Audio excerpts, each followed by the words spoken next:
여러분 안녕하십니까? NBS 뉴스 24입니다. 한국인의 밥상에서 수입 먹거리의 비중이 62%에 달하는 것으로 나타났습니다. 우리 국민의 칼로리 자급률이 38%로 역대 최저치로 떨어졌다는 뜻입니다. 네, 식생활 서구화 등의 영향으로 한국인의 밥상에서 수입 먹거리 비중이 급증한 게 그 원인으로 지목됩니다. 칼로리 자급률 반등을 위한 정책적인 노력이 절실해 보입니다. 강창우 기자가 보도합니다. 농산물 시장 개방과 서구화된 식생활로 수입 농산물이 한국인의 밥상을 점령하고 있습니다. 한국농촌경제연구원이 최근 발표한 2017년 식품 수급표에 따르면 1970년만 해도 80%에 육박하던 칼로리 자급률은 2000년대 들어 50%선 아래로 떨어지더니 이제는 40%선까지 무너져 38%로 주저앉았습니다. 이는 우리나라가 유엔 식량농업기구의 권장 방식에 따라 식품 수급표를 작성한 1962년 이래 가장 낮은 수치입니다. 칼로리 자급률은 곡물, 육류, 채소와 과일 등 우리 국민의 음식물 섭취량을 칼로리로 환산했을 때 국산 농산물이 차지하는 비중을 뜻합니다. 현재 한국인 밥심의 62%는 수입 농산물에서 나오는 셈입니다. 최근 10년간 자급률 변화를 품목별로 보면 곡물류가 27.9%에서 24%로, 과실류는 83.5%에서 74.1%로 하락했습니다. 육류의 경우 78.2%에서 72.9%까지 떨어졌습니다. 농산물 시장 개방 확대와 식생활 서구화 추세가 맞물려 칼로리 자급률이 갈수록 뒷걸음질 치고 있는 겁니다. 특히 주식인 쌀밥을 육류가 대체하는 현상이 두드러졌습니다. 과거 영양 섭취에서 절대적인 비중을 차지했던 곡물은 1인당 하루 섭취량이 1998년 336g에서 2017년엔 288.5g으로 약 20년 새 14%가량 줄었습니다. 반면 육류는 같은 기간 67.8g에서 107.1g으로 60% 가까이 늘었습니다. 하지만 늘어난 육류 섭취량의 대부분이 수입 고기로 대체되고 있는 점이 문제입니다. 1998년 76.4%였던 쇠고기 자급률은 2017년 41%로 떨어졌고 104.6%였던 돼지고기 자급률은 68.5%로 급락했습니다. 수입 과일에 대한 소비자의 선호도가 높아지면서 국산 과일을 외국산이 대체하고 있는 점도 칼로리 자급률 하락에 기여하고 있습니다. 소비재 시장에서 국내 과일과 수입 과일 간의 소비 경합이 불가피하다는 측면에서 보면은 소비 대체의 가능성이 있다라고 말할 수 있는 거죠. 과도한 농지 전용으로 생산 기반이 위축된 것도 자급률에 악영향을 줬다고 분석됩니다. 농림축산식품부에 따르면 연도별 농지 전용 면적은 2015년 12,303헥타르, 2016년 14,145헥타르, 2017년 16,296헥타르로 점점 늘어나는 추세입니다. 전문가들은 칼로리 자급률은 식량 안보 문제와 밀접히 연관되어 있는 부분인 만큼 이를 높이기 위한 정책적인 노력이 절실하다고 진단합니다. 식량 생산하는 사람이 공기처럼 상당히 귀중한 존재이니 제도 마련과 그다음에 기후 변화에 대한 농가 소득에 대한 보장이 있으면 올라가지 않겠나 싶은 생각이 듭니다. 한편 우리나라의 칼로리 자급률은 경제협력개발기구 OECD 최하위 수준입니다. 농경연에 따르면 2009년에서 2011년 기준 우리나라의 칼로리 자급률은 OECD에 가입한 34개국 중 33위입니다. MBS 뉴스 강창우입니다. 현재 종자관리 요강에 고시된 바이러스 진단법에 의해 바이러스가 검출되지 않는 건전한 어미묘로부터 증식된 보급묘를 무병묘라고 하는데요. 정부가 무병묘의 유통을 활성화하기 위해 관련 인증 체계를 구축하기로 했습니다. 김민경 기자가 보도합니다. 농림축산식품부가 과수 묘목산업 선진화 대책을 발표했습니다. 이번 대책은 바이러스로부터 안전한 묘목의 수요가 지속적으로 커지는 데 따른 것으로 최근 과수를 중심으로 권리관계가 불분명한 외국 품종이 유통되면서 농가 피해가 우려되고 있기 때문입니다. 농식품부는 우선 무병묘의 유통 활성화를 위해 묘목 보증 제도를 손질하고 원종과 모수에 대한 인증 체계를 새로 도입하기로 했습니다. 원종은 무병화 처리된 원원종을 1세대 증식한 것이며 모수는 원종을 다시 증식한 것으로 종자업체가 농가에 보급하는 묘목을 생산할 때 사용되는 것을 말합니다. 지난해 기준 보증을 받은 묘목의 보급률은 단 1.1%. 현재 운영되고 있는 묘목 보증 제도는 묘목의 품종, 품질과 바이러스 감염 여부를 종자관리사가 보증합니다. 하지만 보증 획득이 선택사항인데다 바이러스 검증에 고도의 전문성과 많은 비용이 필요함에 따라 보증을 받지 않는 종자업체가 많다는 게 문제입니다. 이에 따라 앞으로는 묘목을 만드는 데 필요한 원종과 모수의 바이러스 관리를 강화하는 대신 묘목에 대한 바이러스 검증은 생략하기로 했습니다. 종자업체가 원하면 바이러스 검증 없이도 보증을 받을 수 있고 무병묘에 대해서는 새롭게 구축된 인증체계가 적용됩니다. 이를 위해 현재 중앙과수묘목센터가 독점하고 있는 원종 증식 권한을 각 지방자치단체의 농업기술센터에도 부여하기로 했습니다. 이들 기관은 지속적인 포장 관리와 바이러스 검증 의무를 준수해야 하며 인증을 받을 경우에만 무병화 처리된 원원종을 공급받게 됩니다. 마찬가지로 이런 의무를 지켜 인증을 획득한 종자업체에만 무병묘 생산에 필요한 원종을 분양할 예정입니다. 이렇게 해서 생산된 묘목에는 무병묘 인증 라벨이 부착됩니다. 이번 과수묘목 산업 선진화 대책을 하면서 과수묘목의 유통 질서를 바로잡아서 농가가 안심하고 묘목을 구매하고 이 묘목 업체는 더욱 농가로부터 신뢰를 받아서 이 산업이 발전하는 계기가 될 수 있도록 하는 것을 좀 기대하고 있습니다. 농식품부는 앞으로 인증 체계를 확산해 무병묘 보급률을 2024년까지 5%로 끌어올리겠다는 계획입니다. NBS 뉴스 김인경입니다. 금송아지라는 말이 나올 정도로 송아지 값이 고공행진을 이어가고 있습니다. 그런데도 농가들의 송아지 입식 열기는 꺾이지 않고 있는데요. 전문가들은 현재 높은 도매값만 보고 무리하게 입식을 해선 안 된다고 경고합니다. 몇 년 안에 도매값과 송아지 값이 떨어질 것이란 전망이 나오기 때문인데 윤슬기 기자가 자세히 보도합니다. 고공행진을 보이는 한우 송아지 값이 머지않아 하락세로 돌아설 것이란 전망이 나왔습니다.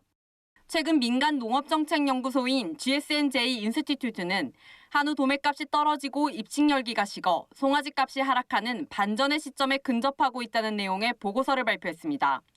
가임함소 두수가 증가하고 있고 송아지 생산 두수도 함께 증가하고 있는데요. 그럼에도 불구하고 송아지 가격은 사상 최고치를 보이고 있습니다. 이러한 현상이 나타나는 이유는 도매 가격이 높은 수준에 머물고 있고 이에 따라 송아지 입식 수요가 증가하였기 때문입니다. 한우 사육 두수가 증가함에 따라 도축 두수가 증가하여 도매 가격이 하락하는 시점이 머지않아 도래할 것입니다. 실제로 올해 한우고기 도매값은 월 평균 1kg당 17,000원대를 유지하며 강보합세를 보이고 있습니다. 이에 따라 농가들의 송아지 입식 수요가 증가해 1월에 363만 6천 원이던 수송아지 값이 4월에 370만 원대, 7월엔 424만 원대를 넘어섰습니다. 같은 기간 암송아지 역시 310만 원대에서 335만 3천 원까지 상승했습니다. 지난달 6, 7개월령 암수 송아지 평균값은 379만 9천 원으로 올 들어 최고치입니다. 심지어 이 같은 고공행진은 송아지 생산 마리수가 많은 상황에서 나타나고 있습니다. 지난 1, 2분기 송아지 생산 마리수 증가율을 살펴보면 2017년 동기 대비 각각 31.9%, 17.3%나 됩니다. 그야말로 농가들의 높은 입식 열기가 물량이 많은데도 가격이 오르는 기현상을 만든 겁니다. 전문가들은 비싼 값에 송아지를 사들이는 농가들에게 입식에 신중을 기하라고 경고합니다. 통계청의 가축 동향 조사에 따르면 6월 1일 기준 한우 사육 마리수는 304만 8천 마리로 역대 최고 수준입니다. 한우 사육 마리수가 과잉 상태인 만큼 머지않아 도매값이 떨어질 확률이 높습니다. 전문가들은 도매값 하락을 염두에 두고 본인의 경영 상태에 맞게 송아지를 입식해야 한다고 조언합니다. 비육 농가들은 축사를 비워두지 않으려고 무조건 송아지를 사들이는 경향이 있는데 현재처럼 높은 가격의 송아지를 사면 도매값이 하락했을 때 큰 손해를 보기 때문입니다. 이에 전문가들은 설령 축사를 비워두더라도 2년 후 출하할 때 도매값이 지금보다 낮은 경우까지 감안하는 등 시장 상황을 면밀히 살펴야 한다고 당부합니다. MBS 뉴스 윤슬기입니다. 폭염과 가뭄은 밭작물 농가들의 시름을 깊게 하는 대표적인 여름철 악재인데요. 이러한 폭염이나 가뭄 같은 기후변화에도 밭작물을 안정적으로 재배할 수 있는 지중점적 자동관계 기술이 개발돼 주목됩니다. 이현경 기자가 보도합니다. 농촌진흥청은 최근 설치와 관리가 간단하고 농업 용수도 절약하는 정보통신기술 기반의 지중점적 자동 관계 기술을 개발했습니다. 이는 가뭄으로 인한 밭작물 수확량 감소를 최소화하기 위한 것으로 지난해에만 밭작물 재배지 18,400헥타르에서 가뭄 피해가 발생한 것으로 집계됐기 때문입니다. 특히 콩농가는 평균 수확량이 300평당 177kg으로 전년 대비 5.8% 감소했습니다. 인력에 의존해 물관리 자재를 반복적으로 설치, 제거해야 하는 밭작물 재배. 이 때문에 가뭄이나 폭염이 계속되면 일손 부족을 겪는 농가의 부담은 가중될 수밖에 없었습니다. 이번에 개발된 지중점적 자동 관계 기술은 땅속에 묻은 관으로 작물 뿌리 부근에 물을 공급해 물관리가 보다 수월해집니다. 매설 작업 또한 편리해졌습니다. 점적 호스를 트랙터에 설치한 전용 매설기는 주행 중에도 최고 40cm 깊이로 매설이 가능하고 매설 간격도 조절할 수 있습니다. 또한 스마트폰 연계 자동 관계 시스템은 실시간으로 기상 환경과 토양 수분 함량을 계측해 부족한 물을 적시에 공급할 수 있도록 도와줍니다. 시스템 설치에 드는 초기 비용은 다소 높은 편입니다. 단위 면적당 약 2,900만 원으로 1,700만 원이 스프링클러에 비해 설치 비용이 더 발생합니다. 하지만 반복적인 설치와 철거가 필요 없어 물관리 비용을 줄이는 데 효과적입니다. 스프링클러는 물이 많이 간 데는 많이 가고 밭 전체에 물이 골고루 가지를 않고요. 이 점적호스는 그래도 적은 물량 가지고 골고루 전체 모든 작물이 물을 먹을 수 있게끔 골고루 가는 그런 장점이 있습니다. 지중점적 자동 관계 기술을 활용하면 유실되는 물이 적어 22%까지 농업용수를 절약할 수 있고 수확량은 무관계 대비 콩 26%, 참깨 37%, 지표점적 대비 콩 9%, 참깨는 8% 각각 증가했습니다. 전북 김제의 대단히 콩 재배지에서 시험한 결과 물공급 노동력 절감과 수량성 증대로 농가의 기술 만족도도 93%로 높게 나타났습니다. 농진청은 정보통신기술 기반의 지중점적 자동관계 기술을 양평군, 평창군, 남원시 등 전국 9개 시군 농가의 신기술 시범 사업으로 보급하고 시범 지역을 점차 늘려갈 예정입니다. NBS 뉴스 이현경입니다. 우리 농산물인 작두콩을 활용해 커피를 대신하는 음료를 개발한 청년 농부가 있어서 화제입니다. 커피를 꼭 닮은 맛과 향 덕분에 카페인 없는 커피로 불리면서 소비자들 사이에서 입소문을 타고 있는데요. 우리 농산물 가공으로 블루오션을 개척한 청년 농부 김지용 씨를 최다혜 기자가 직접 만나봤습니다. 전라북도 익산시에 위치한 콩 재배 농장. 여기 커피 맛이 나는 음료를 개발한 청년 농부가 있다고 해서 찾아왔는데요. 그런데 아무리 둘러보아도 커피처럼 보이는 콩은 보이지 않습니다. 우리 농산물인 이 작두콩에서 현대인에게 친숙한 아메리카노의 향과 맛이 난다고 하는데요. 소문의 주인공 김지용 씨를 만나봤습니다. 깍지 모양이 작두처럼 생겼다 해서 작두콩이라고 불리는데요. 이거를 서양에서는 이게 작두콩이 하늘 높이 자라는 콩이라 해서 저희 잭과 콩나무에 나오는 잭빈, 그래서 서양에서는 잭빈이라고도 불려요. 저희는 이 작두콩에 있는 이 콩알만을 이용해서 그 커피 맛을 내는 커피 대용차를 그렇게 만들고 있습니다. 카페인 없는 이른바 작두콩 커피의 개발자 김지용 씨는 국산 작두콩을 원료로 사용한 커피 대용품을 개발 판매하며 지난해 농식품 아이디어 경연대회에서 최우수상인 농협중앙회 회장상을 수상하기도 했습니다.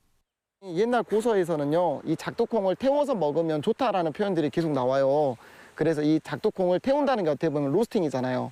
그래서 이거를 로스팅을 해봤고, 로스팅을 하면 쌉싸름한 아메리카노 풍미가 있습니다. 일반 커피하고는 다르게 카페인이 전혀 안 들었고요. 작두콩을 로스팅을 하면 그 안에 있는 염증 완화 물질이라든가 여러 가지 기능적인 면들이 더 부각이 돼서 이렇게 로스팅 후 분쇄한 작두콩 가루는 100g 단위로 포장해 온라인으로 판매하고 있는데요.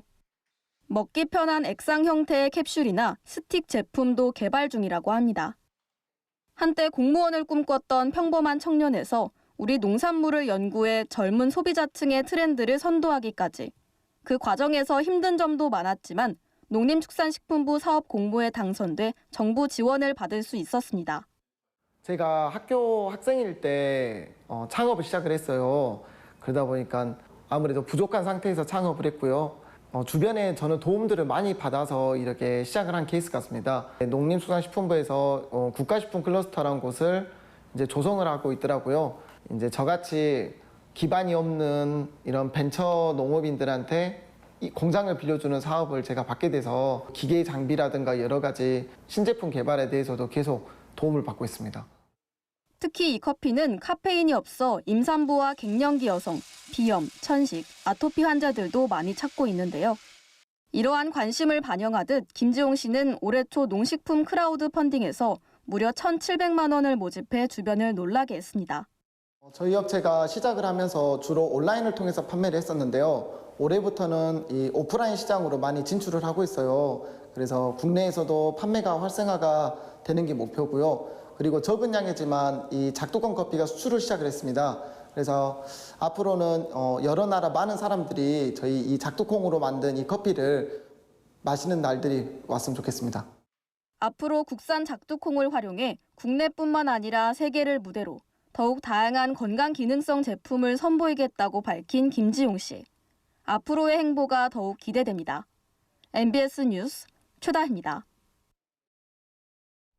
다음은 지역 뉴스입니다.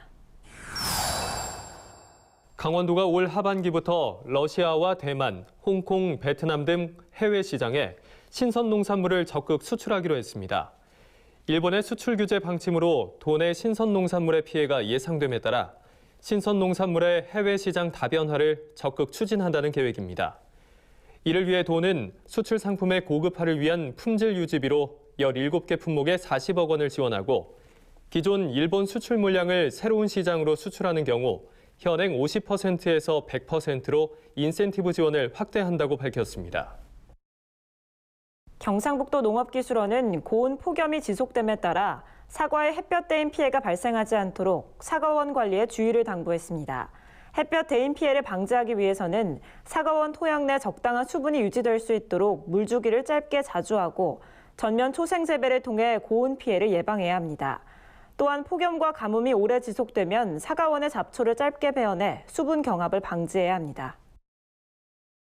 경상남도가 폭염으로 인한 가축 고온 스트레스와 질병 예방을 위해 올해 처음 축산농 사료 첨가제 지원에 8억 7,500만 원을 투입한다고 밝혔습니다. 지원 대상은 이상기후에 민감한 돼지와 닭, 젖소, 한우 등을 사육하는 농가나 영농법인, 무허가 축사에 적법화를 마쳤거나 진행 중인 농가입니다. 사료 첨가제는 축종별로 규산염제나 비타민제로 된 제품을 선택할 수 있고 지원 단가는 포대당 3만 원으로 보조 60%, 자부담 40%입니다. 충청남도 농업기술원이 맹문동 재배농가에 폭염 가뭄 피해 예방을 위한 생육 관리를 당부했습니다. 맹문동은 수분 관리에 큰 영향을 받는 작물로 여름철 가뭄 장마기 관 배수가 전체 수확량의 절반 이상을 좌우합니다. 특히 올해처럼 이상 고온과 가뭄이 지속되면 적정한 관수와 추비 사용으로 맹문동 생육을 촉진해야 수량을 확보할 수 있습니다. 저희가 준비한 소식은 여기까지입니다. NBS 뉴스 24 마칩니다. 함께해 주신 여러분 고맙습니다.